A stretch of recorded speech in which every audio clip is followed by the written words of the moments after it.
Bonjour à tous et bienvenue dans ce nouveau numéro de Ciné News. Ce mois a été marqué par de nombreuses sorties cinéma, donc découvrons sans plus tarder les films marquants de ce mois de mars. The Disaster Artist de James Franco.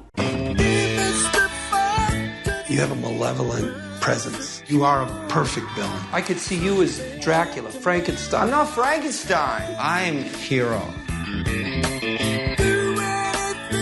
I give them job, I give them salary. How do you spend $5 million on this movie, Greg? Are you kidding me? $5 million?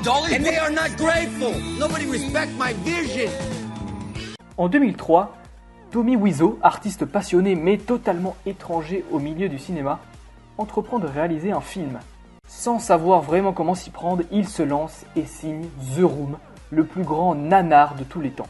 Comme quoi, il n'y a pas qu'une seule méthode pour devenir une légende. Porté par un formidable James Franco, The Disaster Artist arrive à retranscrire la création pour le moins étrange d'un film qui n'aurait jamais dû voir le jour. Si les néophytes ne saisiront peut-être pas toutes les anecdotes qui défilent à l'écran, ils découvriront avec surprise l'univers d'un personnage à part dans le cinéma. The Disaster Artist à découvrir dans les salles depuis le 7 mars 2018. Hostile de Scott Cooper. Capitaine, vous connaissez le chef Yellowhawk.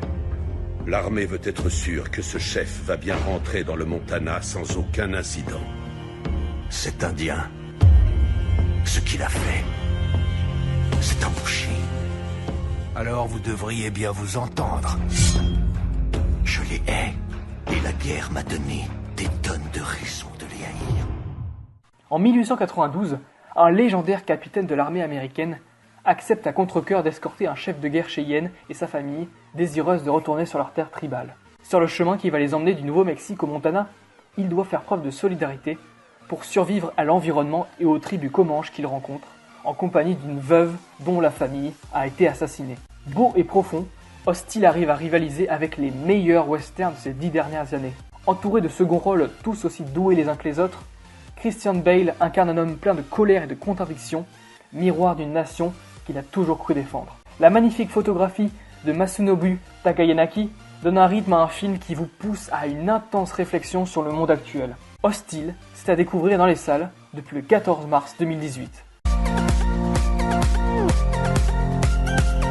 Ready Player One de Steven Spielberg. Je m'appelle Wade Watts. Mon père a choisi ce nom parce qu'il faisait penser à l'alter ego d'un super-héros, comme Peter Parker ou Bruce Banner.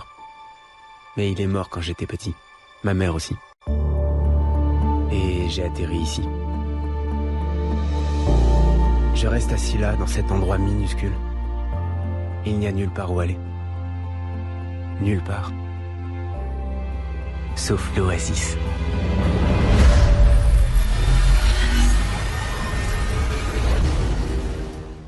Dans un futur proche, le monde est en proie à de nombreux soucis. Crise énergétique, désastres causés par le changement climatique, famine, pauvreté, guerre, etc. Dans ce monde chaotique, l'Oasis est un système de réalité virtuelle mondiale dont toute l'humanité se sert. C'est un véritable monde parallèle. Avant sa mort, James Hallyday, créateur de l'Oasis et l'un des hommes les plus riches au monde, décide de léguer toute sa fortune à celui qui réussira à trouver les 3 clés cachées dans le monde virtuel. Le livre suit donc l'histoire de Wade, un jeune homme de 17 ans, dans ses aventures pour trouver un trésor parce que oui, Ready Player One est un film adapté d'un roman qui s'appelle, lui par contre, Player One. Donc Ready Player One est un film amené à devenir culte. En effet, jouissif et bourré de références, l'œuvre de Spielberg questionne aussi bien la pop culture que les rapports entre le réel et le virtuel. Le film constitue ainsi une incroyable expérience de cinéma à découvrir absolument depuis le 28 mars 2018. Si vous n'avez toujours pas trouvé votre bonheur parmi ces 3 films, la rédaction vous conseille également la nouvelle adaptation de Tomb Raider, le nouveau volet de la série Pacific Rim, ou encore le nouveau film Disney, Un raccourci dans le temps. Et bien voilà, c'est déjà la fin de ce numéro. Merci pour votre fidélité et rendez-vous dès le mois prochain pour découvrir les films marquants du mois d'avril.